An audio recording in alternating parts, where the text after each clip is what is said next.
আসসালামু আলাইকুম ওয়া রাহমাতুল্লাহি ওয়া বারাকাতুহু।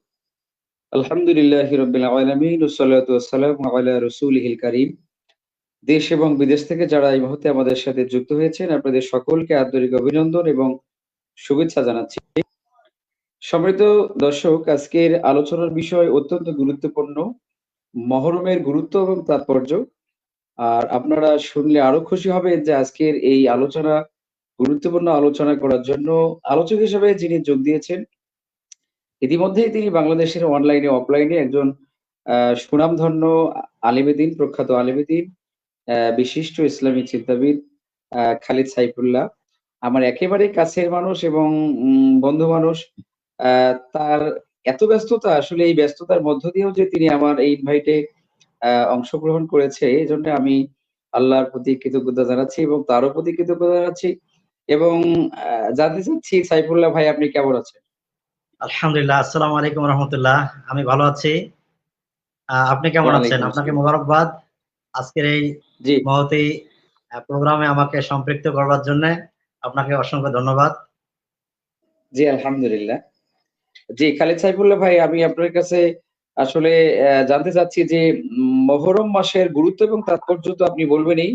দুটোই খুবই গুরুত্বপূর্ণ সাবজেক্ট। কিন্তু তার আগেই আমি জানতে চাচ্ছি রিলেটেড প্রশ্ন যেটা, সেটা হচ্ছে মহরম শব্দের আবিধানিক অর্থ এবং পারিভাষিক অর্থ। অর্থাৎ মহরম শব্দ থেকে আসলে কি বোঝা যায়? এবং এই মহরমের গুরুত্ব এবং তাৎপর্য তো বলবেনই। জি, আমি আপনার গুরুত্বপূর্ণ আলোচনা করার জন্য অনুরোধ করছি। আলহামদুলিল্লাহ, ওয়াসসালাতু ওয়াসসালামু আলা রাসূলিল্লাহ ওয়া আলা আলিহি ওয়া আসহাবিহি আজমাইন, আম্মা বাদ। সম্মানিত দর্শক, শ্রোতা ভাই বোন, সবাইকে মোবারকবাদ জানাচ্ছি। আবারও ধন্যবাদ জানাচ্ছি আজকের উপস্থাপক মাওলানা আনিসুর রহমান ফারুকী ভাইকে এত সুন্দর জি, একটি বরকতপূর্ণ আয়োজন আয়োজনে আমাদেরকে সম্পৃক্ত করবার জন্য। আলহামদুলিল্লাহ, উপস্থাপক মহোদয়, আপনি গুরুত্বপূর্ণ একটি প্রশ্ন করেছেন। আসলে মহররম শব্দের আবিধানিক অর্থ হচ্ছে নিষিদ্ধ। মুহাররম জি। শব্দের অর্থ হচ্ছে নিষিদ্ধ, নিষিদ্ধ। আর পারিভাষিক অর্থ হচ্ছে শরীয়ত কর্তৃক মানুষের কল্যাণে যে বিষয়গুলো থেকে বিরত থাকতে বলা হয়েছে, একেই মুহাররম বলে। জি, অসংখ্য ধন্যবাদ। মহরম শব্দের আবেদনিক এবং পারিভাষিক আপনি অর্থ বলেছেন। আ মহরমের আসলে গুরুত্বটা কি?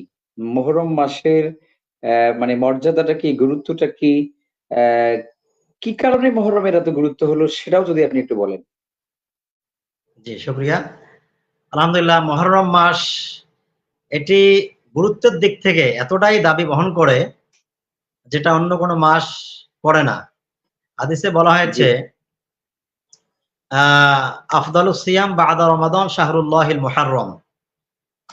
রমজানের পরেই সর্বোত্তম সিয়াম হচ্ছে মুহররমের সিয়াম, মুহররমের রোজা। এখানে জি, একটু হাদিসের লফজের দিকে যদি একটু খেয়াল করি, তাহলে কি বলা হচ্ছে? শাহরুল্লাহ মানে আল্লাহর মাস। শাহরুল্লাহিল মুহাররম, আল্লাহর মাস। তো দিন রাত মাস সবই তো আল্লাহ।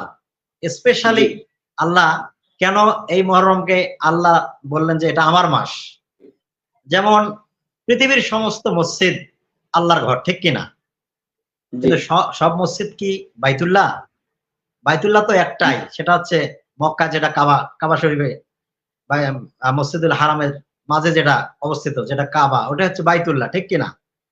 জি, তো বাইতুল্লাহ মানে আল্লাহর ঘর, শাহরুল্লাহ মানে আল্লাহর মাস, নারুল্লাহ মানে আল্লাহর আগুন। এরকম কোরআনে এবং হাদিসে অনেক বিষয় যেটা আল্লাহর সাথে সরাসরি আল্লাহ তাআলা সম্পৃক্ত করে নিয়েছেন যে এটা আমার, এটা আমার, এটা আমার। তো যেটা আল্লাহ তাআলা স্পেশালি বলেন যে এটা আমার, সেটার গুরুত্ব এবং তাৎপর্য এটা পৃথিবীর কোনো আলেম ওলামা আমরা বিশ্লেষণ করে মানুষকে বোঝাতে পারবো না। এটার যে কি পরিমাণ গুরুত্ব এবং তাৎপর্য। এরপরেও কোরআন এবং হাদিসের আলোকে যেটা আমরা জানতে পেরেছি, মুহররম মাস কেন এত গুরুত্বপূর্ণ? অসংখ্য অগণিত নবী রাসূল এই মুহররম মাসেই তওবা করেছিলেন। আল্লাহ তাআলা নবী রাসূলদের তওবা কবুল করেছিলেন। এটা সেই মাস, এটা তওবা কবুলের মাস। এজন্য এটা এত গুরুত্বপূর্ণ মাস। এই মাসেই আ আমরা সকলেই জানি যে নবীর নাম সবথেকে কোরআনে বেশি এসেছে, হযরত মুসা আলাইহিস সালাতু ওয়াস সালাম। কোরআনুল কারিমে ১৩৬ জায়গায় মুসা নবীর নাম এসেছে। জি, ১৩৬ জায়গায়। এত রাগী নবী ছিলেন, সেই নবী কুখ্যাত বিশ্ববিখ্যাত জালিম এই ফিরাউনের অত্যাচার থেকে তিনি এবং বনি ইসরাইল তার যে উম্মত, তার যে জাতি, আল্লাহ তাআলা এই মুহররম মাসেই তাদেরকে ফিরাউনের অত্যাচার নির্যাতন থেকে তাদেরকে মুক্তি দিয়ে দেন। এটা একটা গুরুত্বপূর্ণ বিষয়। জি। তো আলহামদুলিল্লাহ, আমরা মুহররম মাস কেন গুরুত্বপূর্ণ, কেন এই মুহররম মাস এত গুরুত্বের দাবি বহন করে, অনেকগুলো কারণ আছে। এক নাম্বার কারণ বললাম যে তওবা কবুল হয়। অতীতের অসংখ্য অগণিত নবী রাসূলদের তওবা কবুল হয়েছিল এই মুহররম মাসেই। উল্লেখযোগ্য একটি রোজা আছে। জি, উল্লেখযোগ্য কোন কোন নবীর দোয়া এই মুহররম মাসে আল্লাহ কবুল করেছেন বা তওবা কবুল করেছেন? জি, সুন্দর প্রশ্ন করেছেন। যেমন হযরতে ইউনূস আলাইহিস সালাতু ওয়াস সালাম, আল্লাহ তাআলার হুকুম অমান্য করার কারণে তিনি যে তার লোকালয় ছেড়ে গিয়েছিলেন, জি, প্রতিমধ্যেই আল্লাহ তাআলা তাকে শাস্তি স্বরূপ এই দরিয়ার মাঝে যে মাছ তাকে খেয়ে ফেললো, হ্যাঁ, তিনি এই মুহররমের 10 তারিখেই তওবা করেছিলেন। আল্লাহ তাআলা সেই মাছের সেটা ভিতর থেকে, সেই পেট থেকে আল্লাহ তাআলা তাকে এই 10ই মুহররমে উদ্ধার করেছিলেন। মানে ইউনূস আলাইহিস সালাতু ওয়াস সালামকে যে মাছে খেয়ে ফেললেন, এটা আসলে শাস্তি শাস্তি ছিল না পরীক্ষা ছিল? আসলে আসলে এটা শাস্তি আল্লাহ তাআলা, পরীক্ষা আল্লাহ তাআলা পরীক্ষা বলা যাবে হ্যাঁ, না। আল্লাহ তাআলা ইউনূস নবীকে লোকালয় ছেড়ে যেতে বলেননি। জি, তিনি দাওয়াত দিয়েছেন, তারা তার দাওয়াত গ্রহণ করে নাই, আল্লাহর আনুগত্য করে নাই। এইজন্য তিনি মূলত অভিমান করে, জি, তিনি লোকালয় ছেড়ে চলে গেছেন। আল্লাহ তাআলা তাকে, পরীক্ষা আল্লাহর এই করার জন্য। হুকুমটা লঙ্ঘন করার কারণেই মূলত আল্লাহ তাআলা তাকে এই পরীক্ষায় ফেলছেন। জি, পুরা জি, 40 দিন ধরে তিনি আল্লাহ তাআলা তিনি প্রশংসা গুণগান করে আল্লাহ তাআলার কাছে যখন তিনি পরিত্রাণ চাইলেন, পানা চাইলেন, তখন আল্লাহ তাআলা তাকে কি করলেন? ওই মাছের পেট থেকে উদ্ধার করলেন। তাফসীরে লেখা হয়েছে, উনি যদি তওবা না করতেন, ইউনূস নবী যদি তওবা না করতেন, ওটা 40 দিন কেন, 40 বছর, মানে কিয়ামত পর্যন্ত মাছের পেটে রেখে দিতেন ইউনূস সালামকে। তওবা আচ্ছা, করার কারণেই এখানে একটা তওবা করার রিলেটেড প্রশ্ন কারণেই করতে মূলত পারি? আল্লাহ পাক তাকে উদ্ধার করেছেন। জি, বলেন। যে মাছের পেটে যে তওবা করলেন, সে তওবার ভাষাটা কি আমাদের কোরআনুল কারিমে আসছে কিনা? জি, ইউনূস আলাইহিস সালাতু ওয়াস সালাম, কোরআনে মানে কি ভাষায় তিনি আল্লাহর কাছে তওবা করলেন, ক্ষমা চাইলেন? জি, কোরআনে লা ইলাহা ইল্লা আনতা সুবহানাকা ইন্নী কুনতু মিনাজ জালিমিন ফাস্তাজাবনা লাহু ওয়া নাজ্জায়নাহু মিনাল গাম্মি ওয়া কাযালিকা নুনজিল মুমিনিন। তিনি এইভাবে আল্লাহর কাছে, তিনি জি, এইভাবে আল্লাহর কাছে তওবা করে ক্ষমা চাইলেন। আর আল্লাহ তাআলা তার এই কথাটাকে কোরআনে রেকর্ড করে দিলেন, কোট করলেন। সুবহানাল্লাহি ওয়া বিহামদিহি। জি, অসংখ্য ধন্যবাদ। আ আরেকটা বিষয় জানতে চাচ্ছি যে হযরত আদম আলাইহিস সালাতু ওয়াস সালামের আ কোন জীবন বৃত্তান্ত বা কোন ঘটনা এই মুহররমের সাথে সম্পৃক্ত আছে জি, কিনা? জি, জি আছে। আদম আলাইহিস সেটা কি সালাতু ওয়াস ধরনের? সালাম, আদম আলাইহিস সালাতু ওয়াস সালাম, হাদিসে পাওয়া যায় যে তিনি আল্লাহ তাআলা যখন তাকে জান্নাত থেকে নামায় দিলেন ফেরেশতাদের মাধ্যমে, তিনি তাফসিরে আ কাজী সানাউল্লাহ পানিপতি রহমতুল্লাহ লিখেছেন, হ্যাঁ? জি, তাফসিরে মাযহারি। উনি লিখেছেন যে ৩০০ থেকে ৩৫০ বছর আদম আলাইহিস সালাম কান্নাকাটি করলেন। করার পরেই আল্লাহ তাআলা যখন তার তওবা কবুল করলেন, ঠিক এই ১০ই মুহররমে হাজিরা যেখানে গিয়ে অবস্থান করেন আরাফার ময়দানে, আল্লাহ তাআলা আরাফার ময়দানে মা হাওয়া আলাইহিস সালাম এবং আদম আলাইহিস সালাতু ওয়াস সালামকে এই দিনে ১০ই মুহররমে সাক্ষাৎ করে দিয়েছিলেন। তিনি দোয়া করেছিলেন, রব্বানা যালামনা আনফুসানা ওয়া ইল্লাম তাগফির লানা। এই আয়াত পড়ে তিনি আল্লাহ তাআলার কাছে ক্ষমা চাইলেন, তওবা করলেন। আল্লাহ তাআলা তার তওবা কবুল করলেন। মা আদম আলাইহিস সালাম এবং হাওয়া আলাইহিস সালামের সাথে সাক্ষাৎ হয়ে গেল আরাফার ময়দানে। জাবালে রহমত নামে একটা পাহাড় আছে আরাফার ময়দানে।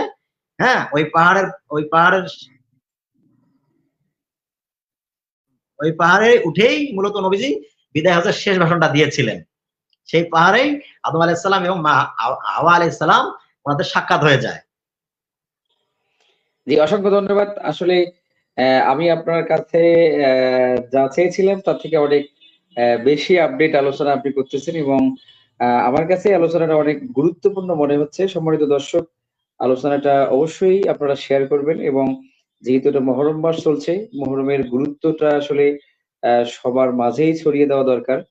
জি, আমাদের মহতারামকে জিজ্ঞাসা করতে চাই যে আল্লাহ রাব্বুল আলামিন প্রত্যেক দিনেই প্রত্যেক রাতেই কাউকে না কাউকে ক্ষমা করতেছেন, তওবা কবুল করতেছেন। কিন্তু আ মহরমে যে বিভিন্ন নবী রাসূলকে আল্লাহ রাব্বুল আলামিন যে মানে এই আপনি যে বললেন যে তওবা কবুল হলো বা দোয়া কবুল হলো। আসলে এখান থেকে আমাদের সাধারণ মুসলমানের কি শিক্ষা নেওয়া উচিত বা কি এখান থেকে আসলে গ্রহণ করার দরকার? জি, অসংখ্য ধন্যবাদ। সুন্দর প্রশ্ন করেছেন। আমরা জি, যারা আমজনতা, সাধারণ মানুষ বা বর্তমান আমরা যারা ইসলামের অনুসারী, আমাদের অনেক শিক্ষা এখান থেকে আমরা নিতে পারি। আমরা আমাদের জীবদ্দশায় অনেক আল্লাহ তাআলার হুকুম লঙ্ঘন করে থাকি। আমরা আমাদের পদে, পদে প্রতি মুহূর্তেই আল্লাহ তাআলার সাথে আমরা নাফরমানি করে থাকি। আল্লাহ তাআলা আমাদেরকে রহমত স্বরূপ হিসেবে, নেয়ামত স্বরূপ হিসেবে এ ধরনের স্পেশাল কিছু দিন দিয়ে থাকেন, কিছু রজনী দিয়ে থাকেন যে আমার বান্দারা এই স্পেশাল রজনীগুলোতে বা এই স্পেশাল দিবসে যদি তারা তওবা করে, আমি তাদের তওবা খুব দ্রুত কবুল করে নেব।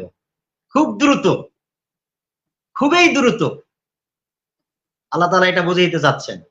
তো ঠিক এরকম একটি মাস মহররম মাস চলছে আলহামদুলিল্লাহ। আগামী সম্ভবত ১৭ তারিখ ১০ই মহররম। হ্যাঁ? জি, এই ফাঁকে কথাটা বলে রাখি যে আমরা আগামী ১৭ তারিখ বুধবার অর্থাৎ আগামী বুধবার আমরা ১০ই মহররম এবং ৯ই মহররম ২ টি রোজা রাখবো। রাসূল পাক সাল্লাল্লাহু আলাইহি সাল্লাম মক্কায় দেখেন মহররম মাস কেন এত গুরুত্বপূর্ণ? আ জি, খালিদ নামাজ, সাহেবুল্লাহ ভাই রোজা, আমরা হজ, যাকাত জি, সবই তো যে আমরা সেই দিকে তো অবশ্যই আসবো। অবশ্যই সেই কথাটা আপনার কাছ থেকে আমরা শুনবো। কিন্তু তার আগেই আমরা স্মরণ করাতে চাই যে একজন মানুষ মহরমের আগেও আল্লাহর বিধিবিধানের সাথে মানে লঙ্ঘন করেছে। মহরমের পরেও তার বিধিবিধান লঙ্ঘন করে যাচ্ছে। কিন্তু শুধু কি মহরমের রাতে বা মহরমের দিনে বা মহরমের দিবসে তওবা করলে আল্লাহ তাকে ক্ষমা করে দিবে কিনা এই বিষয়টা স্পষ্ট করা দরকার। আচ্ছা সুন্দর। অথবা তওবার অথবা জাযাকুমুল্লাহ, তওবা কবুল হওয়ার জাযাকুমুল্লাহ। শর্তটা কি? তওবা কবুল হওয়ার জি। শর্তটা কি আসলে? যে জি আপনি বলেন। আপনি যথার্থ বলেছেন, একটি ইম্পোর্টেন্ট বিষয়। আসলে তওবা শব্দের অর্থ হচ্ছে ফিরে আসা।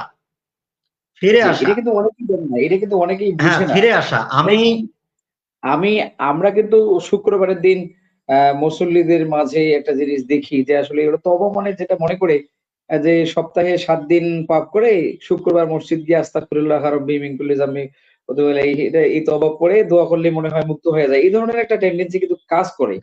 আসলে এই না, মহরমটা যদি কাজে লাগাতে চায় তাহলে তওবাটা কিভাবে করা উচিত সেটা যদি একটু পরিষ্কার করে। জি, শুকরিয়া। তওবা শুকরিয়া। শব্দের অর্থ জি। আসলে তওবা শব্দের অর্থ হচ্ছে ফিরে আসা। আমি আমার জীবদ্দশায় অনেক অন্যায় করেছি। নিজের উপরে অনেক জুলুম করেছি। নফসের তাড়নায়, শয়তানের কুমন্ত্রণায়, বন্ধু-বান্ধবের ফেরে পড়ে, হ্যাঁ? আমি জি, নিজেকে এতটাই মানে আল্লাহ তাআলার কাছে অপরাধী হিসেবে চিহ্নিত করেছি।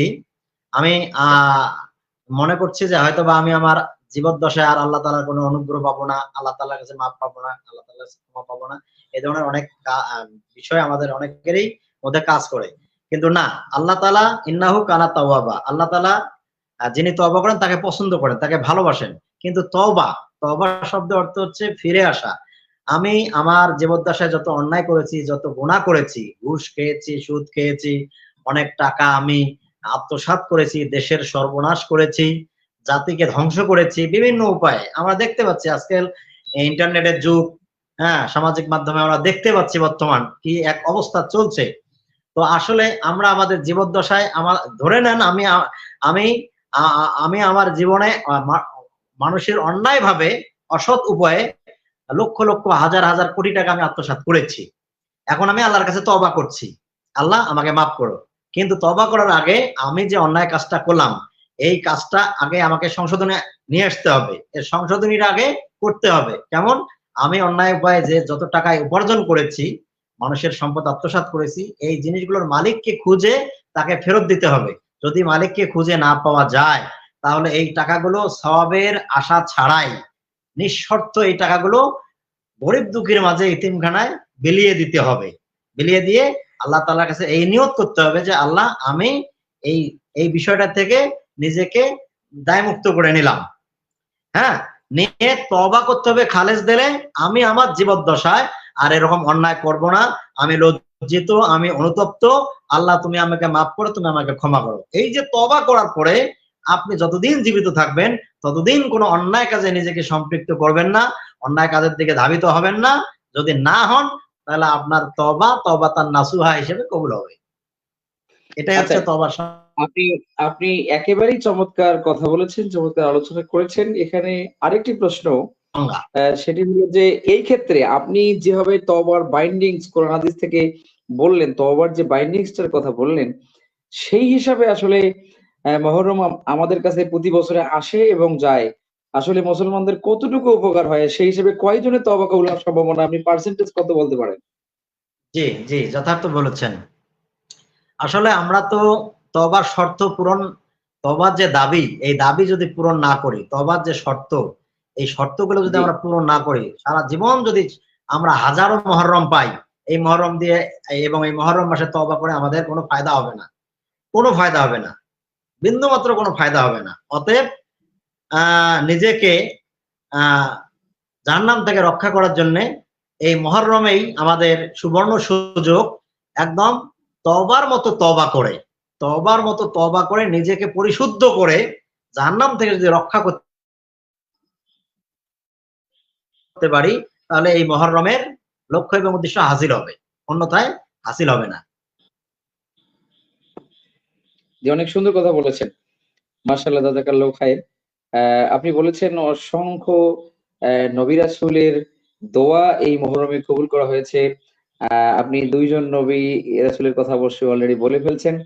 আর কোন নবী রাসূলের শিক্ষা, আর কোন নবী রাসূলের নাম বলবেন কিনা? জি, জি। হ্যাঁ, যেমন আইয়ুব আলাইহিস সালাতু ওয়াস সালাম। জি, আইয়ুব আলাইহিস সালাম একজন প্রসিদ্ধ নবী। আইয়ুব আলাইহিস সালাম, তিনি, আমরা জানি তার সারা শরীর মানে এতটাই মানে পোকা আক্রান্ত করেছে, মানে ঘা যেটাকে আমরা বলি।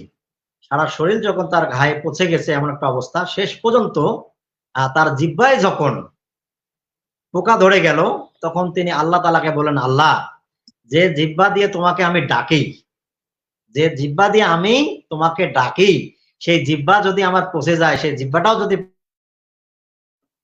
পোকায় খেয়ে ফেলে, তাহলে আমি কিভাবে তোমাকে ডাকবো? হ্যাঁ? এইভাবে তিনি যখন এই মুহররম মাসে তওবা করলেন, তখন আল্লাহ তাআলা আইয়ুব আলাইহিস সালাতু ওয়াস সালামের তওবা কবুল করলেন। আল্লাহ তাআলা তাকে সুস্থ করে দিলেন এই মুহররমেই। জি, সম্মানিত দর্শক, আসলে আমাদের যিনি আজকের আলোচক, তিনি আ বিজ্ঞ একজন আলেমে দ্বীন, আ প্রখ্যাত একজন মুফাসসির। আসলে তিনি অত্যন্ত জ্ঞানগর্ভ কথা বলছেন। মহরমের গুরুত্বটা একেবারেই স্পষ্ট করে তুলে ধরার জন্য তিনি চেষ্টা করেছেন এবং তুলে ধরেছেন অলরেডি।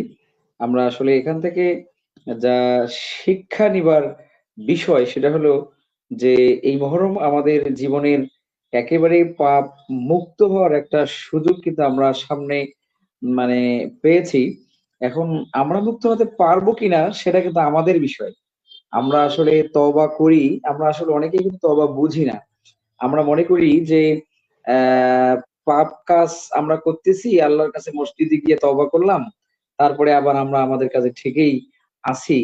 আসলে এ ধরনের তওবা যদি হয় তাহলে কিন্তু কবুল হবে না। আজকের যিনি আমাদের খালেদ সাইফুল্লাহ ভাই যে কথাগুলো বলছেন, তাহলে সেই হিসেবে কিন্তু তওবা কবুল হবে না এবং হচ্ছে না।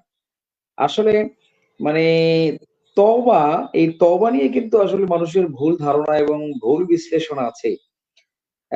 সেই হিসাবে মানে খাঁটি তওবা মানে করতেছি এরকম পারসেন্ট আপনি কি বলতে পারবেন? আচ্ছা, আচ্ছা। তওবা করে আসলে ফিরে আসতেছি এরকম কয়জন? হ্যাঁ, এরকম মানুষের সংখ্যা অবশ্যই পৃথিবীতে আছে। খুবই নগণ্য, খুবই নগণ্য, উল্লেখযোগ্য, আ মানে উল্লেখ করার মতো নয়। এত কম আছে। আল্লাহ তাআলার ভালো জি, বান্দা যদি পৃথিবীতে না থাকে, তাহলে পৃথিবীতে থাকার কথা নয়। হুম, আল্লাহ জি, তাআলা অবশ্যই। অবশ্যই তওবাকারী না, তা বান্দা তো আছেন। আছেই, তা তো আছে, কিন্তু পার্সেন্টেজটা একেবারেই কম বলতে চাচ্ছেন। একেবারেই পার্সেন্টেজ কম, একেবারেই কম। একেবারেই কম, একেবারেই। জি। তাহলে আমরা এবার আপনার কাছে জানতে চাই যে মহরমের তাৎপর্যটা কি? আচ্ছা। মহরমের তাৎপর্য আসলে মহরম মাস চলছে। আমরা মহরম মাসেই আলহামদুলিল্লাহ অবস্থান করছি। আমরা আল্লাহ তাআলার কাছে পানাহ চাচ্ছি জাহান্নাম থেকে। আল্লাহ তাআলা যেন আমাদেরকে মাফ করে দেন। আল্লাহ তাআলার কাছে আমরা তওবা করছি। আল্লাহ তাআলা যেন আমাদের তওবা কবুল করেন। তওবাকারী বান্দা হিসেবে যেন আল্লাহ তাআলা আমাদেরকে কবুল করে নেন। মহরম আসলে রাসূল পাক সাল্লাল্লাহু আলাইহি সাল্লাম যখন মক্কায় নবুয়ত প্রাপ্ত হলেন, মক্কায় তো তিনি ১৩ বছর অবস্থান করেছিলেন। এই ১৩ বছর তিনি মহরমের ১০ তারিখে রোজা ফরজ ছিল। অতীতে সকল নবী রাসূল আম্বিয়া আলাইহিস সালাতু ওয়াস সালামের আমলেই মহরমের রোজা ফরজ ছিল। আদম আলাইহিস সালাম থেকে কয়টা শুরু করে রোজা? ঈসা আলাইহিস সালাম পর্যন্ত। কয়টি রোজা ফরজ ছিল? তাফসিরে ইবনে কাসির আ উনি লিখেছেন যে মহরমের ৩ টি রোজা ফরজ ছিল। ৩ টি রোজা। ৩ টি রোজা জি। ফরজ ছিল। অনেকেই লিখেছেন যে মহরমের ১ থেকে ১০ ১ম দশকের রোজাগুলো ফরজ ছিল। হুম? মতপার্থক্য আছে। তো প্রসিদ্ধ মত হচ্ছে ৩ টি রোজা ফরজ ছিল। তো রাসূল পাক সাল্লাল্লাহু আলাইহি সাল্লাম তিনি মহরমের এই ফরজ রোজাগুলো তিনি আদায় করতেন মক্কায়। তখনও তো নামাজ, রোজা, হজ, যাকাত কোন কিছুই ফরজ হয়নি। নামাজ, জি, রোজা, হজ, যাকাত ফরজ হলো কখন? যখন নবীজি হিজরত করলেন, মদিনায় চলে গেলেন মক্কা থেকে, হ্যাঁ? জি, ৬২২ অবশ্যই। খ্রিস্টাব্দে। ৫৩ বছর বয়স নবীজির। তখন তিনি মক্কা থেকে মদিনায় চলে গেলেন, গিয়ে ওখানে ২য় হিজরিতে আচ্ছা। নামাজ, রোজা, হজ, যাকাত সব পর্যায়ক্রমে কি? ফরজ হতে লাগলো। তো রোজা যখন রমজানের ফরজ হলো, ফরজ হওয়ার আগ পর্যন্ত তিনি কিন্তু মহরমের রোজা রাখতেন, ফরজ ছিল। মক্কা থেকে মদিনায় যখন গেলেন, গিয়ে দেখলেন যে ওখানে ইহুদিরা, মদিনায় তখন ইহুদিদের আধিপত্য খুব বেশি ছিল। তো ইহুদিরা রোজা রাখছে ১০ই মুহররম। নবীজি বললেন, তোমরা কি জন্য রোজা রাখো? তখন তারা বলল যে এই ১০ই মুহররম আ ফিরাউনের অত্যাচার, নির্যাতন, জুলুম থেকে আল্লাহ তাআলা বনী ইসরাইলকে আ রক্ষা করেছিলেন। হ্যাঁ? আ জি, শুকরিয়া স্বরূপ মুসা আলাইহিস সালাম রোজা রেখেছেন। তাই আমরাও মুসা আলাইহিস সালামের স্মরণে রোজা রাখি। তখন নবীজি বললেন যে, "মুসা আলাইহিস সালাম তো আমার পয়গম্বর ভাই। তাহলে তোমাদের থেকে মুসা আলাইহিস সালামকে অনুসরণ করা বা মুসা আলাইহিস সালামের হক আদায় করা আমরাই বেশি দাবিদার, আমরাই বেশি হকদার।" তখন রাসূল সাল্লাল্লাহু আলাইহি ওয়াসাল্লাম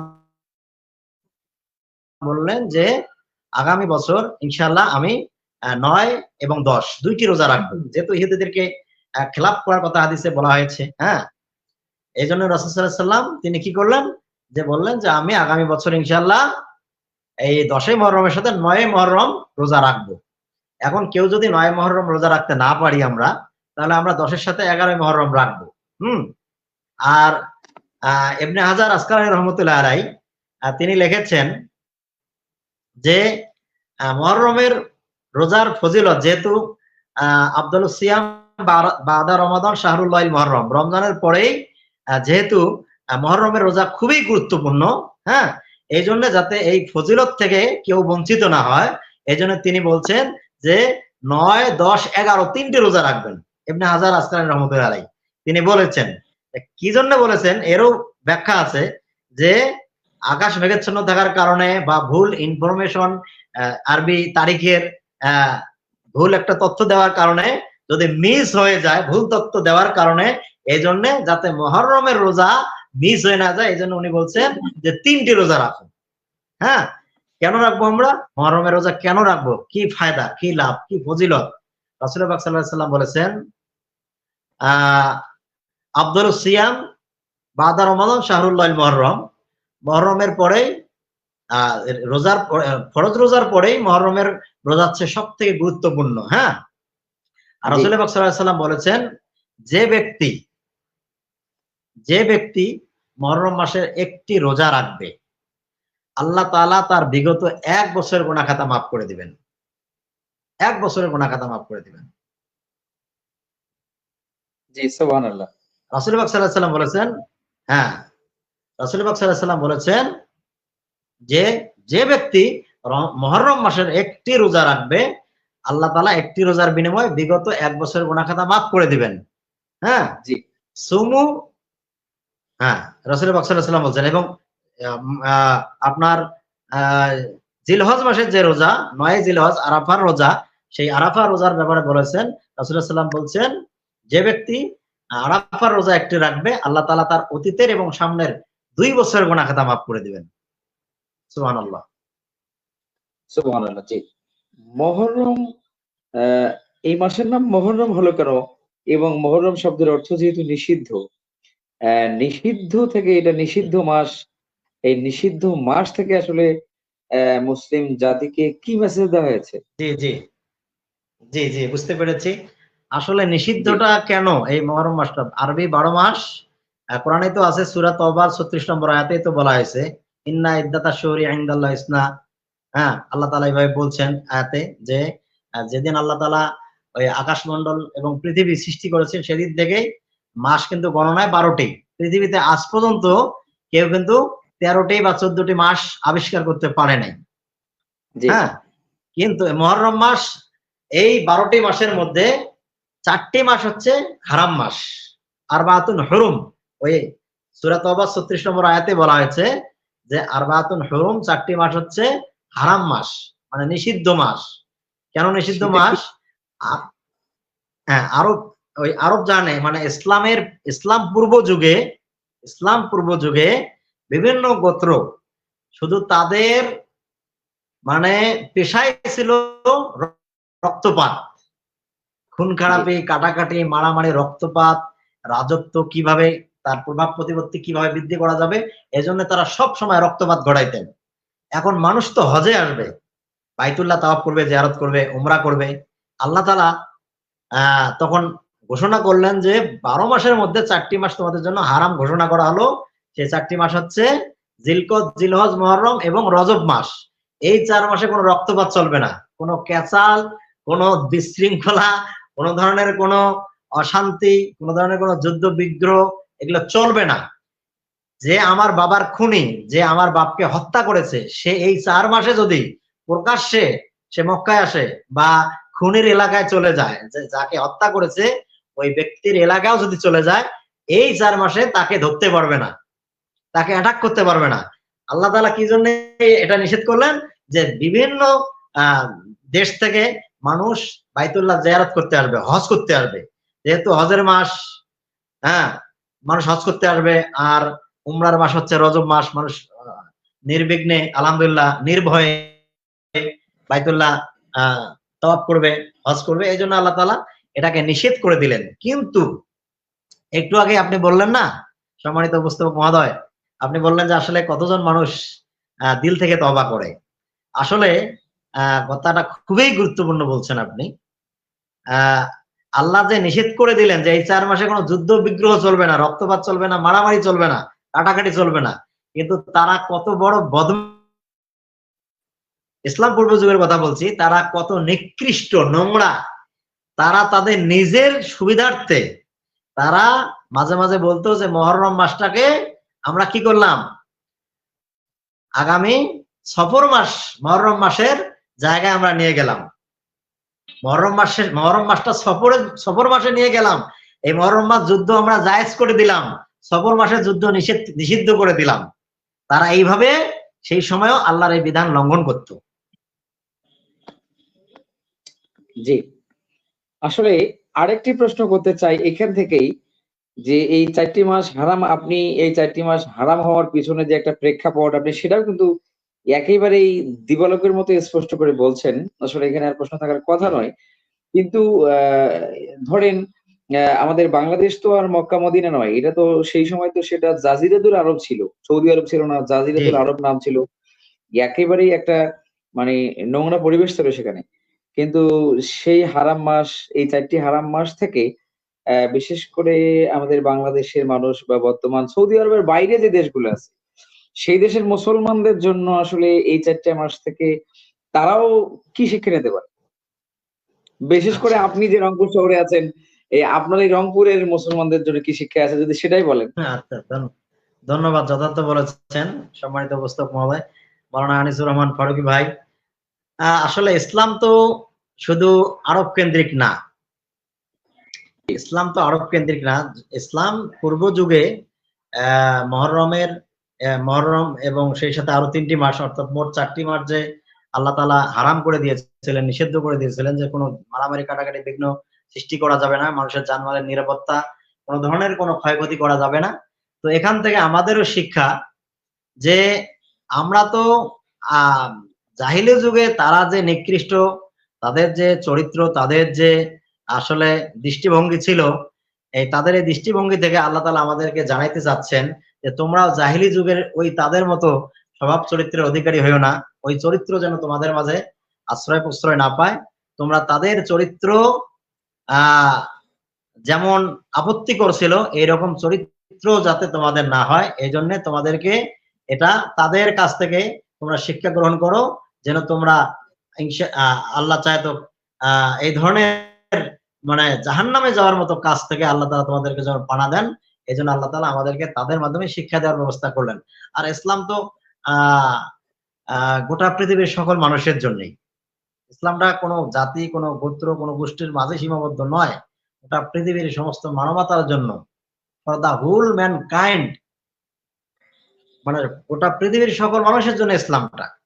ইসলাম থেকে আমাদের অনেকেই আমরা যেন এই জাহিলি যুগের সেই আপত্তিকর এই ইয়েগুলো মানে স্বভাব চরিত্রগুলো থেকে যেন আল্লাহ আমাদেরকে রক্ষা করেন, এই দোয়াই আমরা করি। জি, অসংখ্য ধন্যবাদ আপনাকে এত সুন্দর করে মহরমের গুরুত্ব এবং তাৎপর্যকে ফুটিয়ে তোলার জন্য আপনাকে আবারও ধন্যবাদ এবং মোবারকবাদ জানাচ্ছি। আপনি যদি আরেকটি প্রশ্ন আমার নিতে চান, আমি আপনাকে বলতে চাই সেটা হলো যে এই মহরমের যে শিক্ষার কথা আপনি বললেন, গুরুত্ব এবং তাৎপর্যের কথা বললেন, আমলের কথা বললেন। আসলে আপনি যে প্রথম দিকেই কিন্তু এই আলোচনাটা উঠে আসছিল যে তওবার যে বিষয়টা উঠে আসছিল সেটা হলো যে মানুষ কিন্তু অপরাধ করে ২ ধরনের, একটা আল্লাহর সাথে, একটা মানুষের সাথে। একটা আল্লাহর হক আর একটা হচ্ছে বান্দার হক। আল্লাহর হক আর বান্দার হকের যে ব্যাখ্যা, এটা তো অনেক ব্যাপক আলোচনা, এটা আজকে সম্ভবই নয়। কিন্তু এখন সবচেয়ে যেটা গুরুত্বপূর্ণ কোরআন হাদিস থেকে আমি যেটা জানছি সেটা হলো যে আল্লাহর হক, যে বিভিন্ন ইবাদত, বিভিন্ন বিধিবিধানের ব্যাপার, সেটা আল্লাহ চাইলে মানুষকে ক্ষমা করতে পারে। কিন্তু মানুষের হক যদি কেউ নষ্ট করে সেইটা তো আল্লাহ কখনোই ক্ষমা করবে না। আসলে এই মহরমকে কাজে লাগাতে গেলে মানুষের, ধরে নেন একজন মানুষের ৫ শতক জমি বেদখল করে আছে। এখন সেই মানুষের জন্য মহরম কোনো কাজে আসবে কিনা? জি, অসংখ্য ধন্যবাদ। আসলে হক ২টা, একটা হক্কুল্লাহ আর একটা হক্কুল ইবাদ। জি, আল্লাহ চাইলে তার হক মাফ করে দিতে পারেন, কিন্তু যে হকটা মানুষের আমরা মেরে দিয়েছি, আত্মসাৎ করেছি মানুষের অর্থ, মানুষ যদি আমাকে ক্ষমা না করেন তাহলে কখনোই ক্ষমা হবে না, কখনোই ক্ষমা হবে না। কারণ সেটা হচ্ছে বান্দার হক। বান্দার হক বান্দাকে বুঝাই দিতে হবে। বড়লোকের ১০০ টাকার মধ্যে গরিবের ২.৫ টাকা হক আছে। যাকাতের কথা বলছি। জি, বড়লোকের ১০০ টাকার মধ্যে বড়লোকের ১০০ টাকা পকেটে আছে। ওখানে গরিবের হক আছে ২.৫ টাকা। এই টাকাটা গরিবকে বুঝাই দিতে হবে। এই হকটা যদি আদায় করে দেওয়া না হয়, তাহলে কিয়ামতের দিন সেই হক জাহান্নামের আগুনে গরম করে তার পিঠে পাঁজরে সিল মারা হবে। ভয়ংকর আযাবের তাদেরকে হুমকি দেওয়া হয়েছে। হুম? তো এখানে আসলে কি বলি?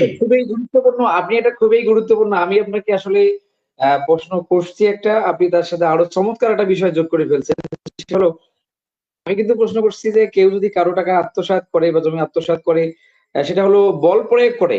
কিন্তু আপনি তার সাথে আরো একটা রিলেটেড বিষয় নিয়ে আসছেন যে জাকাতের যে বিষয়টা, এটা কিন্তু গরিবের হক। সেটাও কিন্তু জি, এক ধরনের আত্মসাৎ, যদি বুঝিয়ে দেওয়া না হয় তাহলে এটাও কিন্তু এক হ্যাঁ, ধরনের আত্মসাৎ করা বা তার হকটাকে নষ্ট করা হয়। আসলে এই সমস্যাটা তো অবশ্যই, এখন অবশ্যই। সমাজে একেবারে, এই সমস্যাটা তো এখন সমাজে একেবারে মানে জরাজীর্ণ অবস্থা। জি, মানে আযান জি, দেওয়ার আগে মসজিদ দিতে রাজি। শোনেন, আযান দেওয়ার জি, আগে মসজিদ দিতে রাজি। রমজান আসার ১ মাস আগে রমজানের জন্য প্রস্তুতি নিতে রাজি। হজের মাস আসার আগেই হজের জন্য প্রস্তুতি নেওয়া রাজি। কিন্তু যাকাত যে ৫ বছর আগে ফরজ হয়েছে, ১০ বছর আগে ফরজ হয়েছে, সেটা যে দেওয়া লাগবে সেটা কিন্তু আসলে মানুষ ভ্রুক্ষেপেও করতেছে না। অনেকেই আসলে জাকাত দিচ্ছে পার্সেন্টেজ খুবই কম, কিন্তু জাকাত দিচ্ছে না এরকম পার্সেন্টেজ অনেক বেশি। জি, আপনার কথা এখন কন্টিনিউ করেন। জি, জি, বলেন। জি। তো আসলে যদি জাকাত নেওয়ার মতো লোক পৃথিবীতে একজনও খুঁজে না পাওয়া যায়, জি, তাহলে তার জাকাত গর্তে ফেলতে হবে, এটাই সত্য। এটাই চূড়ান্ত সিদ্ধান্ত। এরপরেও সেটা পকেটে রাখা যাবে না, আমার নিজের কাছে রাখা যাবে না। কারণ ওটা সাপ, ওটা সাপ, ওটা আগুন। তো এভাবে আমরা আ গরিবের কত হক, আমার প্রতিবেশী, আমার আপনজন, আত্মীয়স্বজন, তাদের জমি আত্মসাৎ করেছি। ভাতিজার জমি চাচা আত্মসাৎ করে নিয়েছে, এতিম ভাতিজার জমি। হুম? ভাই বড় ভাই ছোট ভাইকে ঠকাচ্ছে, ভাই বোনকে ঠকাচ্ছে। এগুলোর হক যদি কেউ আমরা কারো মেরে খাই, আর এই অবস্থায় যদি কবরে যাই, জাহান্নাম ছাড়া কোনো উপায় হবে না। কোনো উপায় হবে না। পৃথিবীতে যদি আমি যার হক নষ্ট করেছি, তার কাছে যদি আমি তার হকটা ফেরত দিতে নাও পারি, অন্তত তার কাছ থেকে হাত ধরে তার পায়ে পড়ে মাপ চেয়ে নিতে হবে। যে ভাই, আমি তোমার এই হকটা নষ্ট করেছি, তুমি আমাকে মাফ করে দাও। তুমি আমাকে ক্ষমা করে দাও। আমি অপারগ, আমি অক্ষম, আমি দিতে পারছি না। এতটুকু কাজ করতে হবে। জি, খালিদ সাইফুল্লাহ ভাই, আমরা একেবারেই প্রোগ্রামের শেষ প্রান্তে এসে গেছি। আপনি দর্শকদের উদ্দেশ্যে লাস্ট ফিনিশিং কিছু বলবেন কিনা? জি। আজকে যারা এই লাইভ প্রোগ্রামটিতে সম্পৃক্ত হয়েছেন, সবাইকে সর্বাধিক ভালোবাসা এবং অভিনন্দন জানাচ্ছি। সেই সাথে অভিনন্দন জানাচ্ছি মাওলানা আনিসুর রহমান ফারুকী ভাইকে। তিনি আসলে আ সময়কে অপচয় না করে ইসলামের প্রচার এবং প্রসারের কাজে তিনি যে আলহামদুলিল্লাহ মহতী উদ্যোগ নিয়েছেন, আল্লাহ তাআলা উত্তম বিনিময় দিন। আমিন। আল্লাহ তাআলা উনার নেক হায়াত দারাজ করুন। আমিন। এরকম আমরা যারা আলহামদুলিল্লাহ এই লাইভ প্রোগ্রামে এসে আপনাদেরকে ইসলামের বিভিন্ন দিক আমরা তুলে ধরার চেষ্টা করি। আপনারা আমাদের কথাগুলো শুধু শোনা এতটুকুই যেন যথেষ্ট না হয়। যে শুনলাম ব্যাস, আর কোনো কিছুর প্রয়োজন নাই। এমনটি যেন না হয়। আমি শুনলাম, সামি'না ওয়া আতা'না, শুনলাম মেনে নিলাম। আমি আমার বাকি জীবন দিতে হচ্ছে ইসলামের বাণী অন্যের কাছে পৌঁছায় দেওয়া, প্রচার করা। আমরা আমাদের দায়ভার থেকে আমরা বেঁচে যাচ্ছি। কিন্তু আপনারা যারা শুনছেন, আপনারা যদি আমল না করেন, তাহলে এই দায়ভার থেকে আপনারা বেঁচে যেতে পারবেন না। কিয়ামতের দিন আল্লাহ যখন প্রশ্ন করবে, তখন কি জবাব দেব আমরা? আল্লাহ যদি বলেন যে আলেম ওলামা কি তোমাদেরকে এই বিষয়ে কোনো কিছু বলেনি, তোমরা কি শোনোনি, শোনার পরেও কেন ফিরে আসোনি, কেন মানোনি? এই জন্য আমরা বলবো মহরম মাস চলছে, শুধু মহরম মাস। আমরা 10ই মহরম মসজিদে গিয়ে নামাজ পড়বো, মুনাজাত করে কান্নাকাটি করে বাসায় যাব, এতটুকুই শেষ। শুক্রবার ছাড়া মসজিদ চিনি না, হ্যাঁ, এটা যেন না হয়। শুধু শুক্রবার আসলেই শুধু মসজিদে যাই, তাছাড়া মসজিদ চিনি না আমরা, এমন অবস্থা আমাদের মুসলমানদের হয়ে গেছে। এটা যেন না হয়। আল্লাহ যেন আমাদেরকে এই ধরনের জাহান্নামে যাওয়ার মতো কার্যকলাপ থেকে নিজেকে ফিরে নিজেকে সংযত রাখার তৌফিক দেন, হেফাজত করার তৌফিক দেন। এই এতটুকুই আমার আহ্বান থাকবে। আল্লাহ আমাদের সবাইকে হেফাজত করুন, সবাইকে মাফ করুন। আল্লাহ আমাদের সবাইকে নেক হায়াত দারাজ করুন। আমি আপনাকে আবারও ধন্যবাদ জানাচ্ছি আমার স্টুডিওতে আলোচক হিসেবে যোগ দেওয়ার জন্য। আপনার এই গুরুত্বপূর্ণ সময় ব্যয় করবার জন্য, এটা আল্লাহর কাছে আল্লাহ কোরবানি হিসেবে যেন কবুল করে নেন, সময়ের কোরবানি। আর আপনার এলেমের মধ্যে যেন আল্লাহ বরকত দান করে। এত জ্ঞানগর্ভ আলোচনা জনগণকে আপনি উপহার দেওয়ার জন্য আপনাকে আল্লাহ যেন আরো উত্তম যা দান করেন, ইহকাল এবং পরকাল যেন আল্লাহ আপনার মঙ্গলজনক করেন। সম্মানিত দর্শক, আপনারা এতক্ষণ থেকে যে আলোচনা শুনেছেন তার একেবারেই মূল বক্তব্য যেটা, সেটা হলো যে মুহররম মাসে আমরা পৌঁছে গেছি। 10ই মুহররম আমাদের সামনে, যে মাসে আসলে এত বড় বড় অফার আল্লাহ রাব্বুল আলামিন দিয়েছেন, যে গুনাহ মাফ করে দেওয়ার একটা বিশাল সমাহার, বিশাল অফার চলছে। কিন্তু আসলে সেই অফার যদি আপনি গ্রহণ করতে চান, তাহলে আপনাকে তওবা করতে হবে একেবারেই তওবা করার মতো। সুতরাং আপনি যে পাপগুলোর সাথে জড়িত আছেন, তওবা করার আগে সে পাপ কাজ ছাড়তে হবে, এবং তওবা করার পরে বাকি জিন্দেগি আর আপনার সেই পাপের সাথে যুক্ত থাকা যাবে না। যদি আপনি পাপ তওবার আগে না ছাড়েন অথবা তওবার পরেও না ছাড়েন, তাহলে আপনার তওবা শুধু মুহররম মাসে না, রমজান মাসেও তওবা করলে আপনার তওবা কবুল হওয়ার সম্ভাবনা একেবারে ন্যূনতম কোনো সম্ভাবনা নাই। 0% সম্ভাবনাও আসলে নাই। যার কারণে কোরআন এবং হাদিস থেকে আমরা যেটা জানি এবং যেটা রিসার্চ করে আমরা পেয়েছি, এবং আজকের আলোচক আমার সম্মানিত মোহতারাম যিনি আলোচনা করেছেন, তার বক্তব্য অনুযায়ী যেটা বোঝা যায় সেটা হলো যে আপনি যদি সংশোধন হতে পারেন, আপনি যদি একেবারে জীবনের একটা চূড়ান্ত সিদ্ধান্ত নিতে পারেন যে আমি আজকে নামাজ মানে আমি আজকে বেনামাজি আছি, কিন্তু আমি আজকে এশার নামাজ থেকে আমি মানে পূর্ণাঙ্গ নামাজি হয়ে গেলাম। আমি সুদখোর আছি, আর সুদ খাবো না। আমি ঘুষখোর ছিলাম, আর ঘুষ খাবো না। আমি বিভিন্ন অপরাধের সাথে জড়িত ছিলাম, সেই অপরাধগুলো আমি সংশোধন করলাম। বোনের সম্পত্তি আত্মসাৎ ছিল, সেই বোনের সম্পত্তি ফেরত দিলাম। ভাইয়ের সম্পত্তি আত্মসাৎ ছিল, সেটাও ফেরত দিলেন। এই ধরনের যদি আপনার একেবারে মানে আত্মসংশোধনী যাকে বলা হয়, যদি আপনি পারেন, তাহলেই মহরম আপনার জীবনের সোনালী মহরম হতে পারে, সোনালী দিন হতে পারে, সোনালী রাত হতে পারে। এই মহরমের মাধ্যমে আল্লাহ আপনাকে আপনার জীবনের সব গুনাহ মাফ করে আপনাকে জান্নাতি বানাতে পারেন। সম্মানিত দর্শক, আমরা একেবারেই শেষ প্রান্তে এসেছি। আপনারা এতক্ষণ থেকে আমাদের সাথে যুক্ত থাকবার জন্য আপনাদেরকে আবারও অসংখ্য ধন্যবাদ জানাচ্ছি। আজকে আলোচনা এখানেই শেষ করছি। আসসালামু আলাইকুম ওয়া রাহমাতুল্লাহি ওয়া বারাকাতুহু।